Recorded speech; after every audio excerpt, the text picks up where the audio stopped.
પોશીનાના સોનગઢ ફળીમાંથી 1,13,00,000 રૂપિયાની કિંમતના ગાંજાના છોડ ઝડપાયા હતા. યુવક હાથા ડાભીએ ઘર નજીકના ખેતરમાં ગાંજાનું વાવેતર કર્યું હતું. યુવકે ખેતરમાં ગાંજાના 558 છોડનું વાવેતર કર્યું હતું. 226 કિલોગ્રામ વજન ધરાવતા ગાંજાના છોડને ઝડપી લઈ કાર્યવાહી કરી છે. એએસપી, એક પીઆઈ તેમજ 2 પીએસઆઈ સહિત પોલીસ કાફલો ડ્રોન સાથે મોકલી દરોડો પાડ્યો હતો.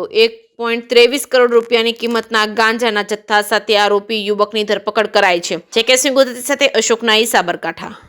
સાબરકાંઠા જિલ્લાની અંદર એટીએસ ચાર્ટર હેઠળ જે કંઈ પણ એનો ચાર્ટર મુજબના ગુનાઓ છે તેનું વધુમાં વધુ ગુના દાખલ કરવા માટે થઈને ડીજીપી શ્રી વિકાસ સહાય સર અને આઈજીપી શ્રી વિરેન્દ્રસિંહ યાદવ સર દ્વારા સૂચના આપવામાં આવેલ હોય તે સૂચના અંતર્ગત સાબરકાંઠા જિલ્લાની એસઓજી દ્વારા પોશીના પોલીસ સ્ટેશન વિસ્તારની અંદર લાખિયા ગામ ખાતેથી એક આખું ગાંજાનું ખેતર પકડી પાડવામાં આવેલ છે, જેનો ટોટલ 558 જેટલા છોડ છે, જેનો કુલ વજન 226 કિલો જેટલું થાય છે અને 1,13,00,000 રૂપિયાનો મુદ્દામાલ ટોટલ કબજે કરવામાં આવેલો છે.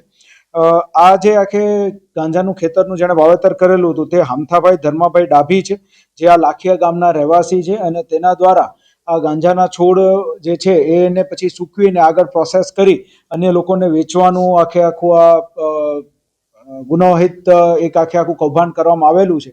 તે અન્વયે નાર્કોટિક્સની સુસંગત કલમો હેઠળ ગુનો દાખલ કરવામાં આવેલો છે અને હાલ તપાસ ખેરોજ પીઆઈ દ્વારા હાથ ધરવામાં આવેલ છે. અત્યાર સુધીના ઇન્ટ્રોગેશનમાં છેલ્લા 1 વર્ષથી એણે આ વાવેતર કરેલું એવું એણે આપણને કહેલું છે, પરંતુ આ બાબતે વધુ સઘન પૂછપરછ આજુબાજુના ગામોમાં પણ શરૂ છે અને ભૂતકાળમાં પણ ક્યારે એણે આ પ્રકારનું વાવેતર કરેલું છે કે કેમ, અને જો કરેલું હોય તો કોને એટલે વેચતો તો એ બાબતની તપાસ હાથ ધરવામાં આવી છે. અત્યાર સુધી તો એણે નથી કરી, પરંતુ આગળ તપાસમાં એ ક્લેરિટી આવી જશે.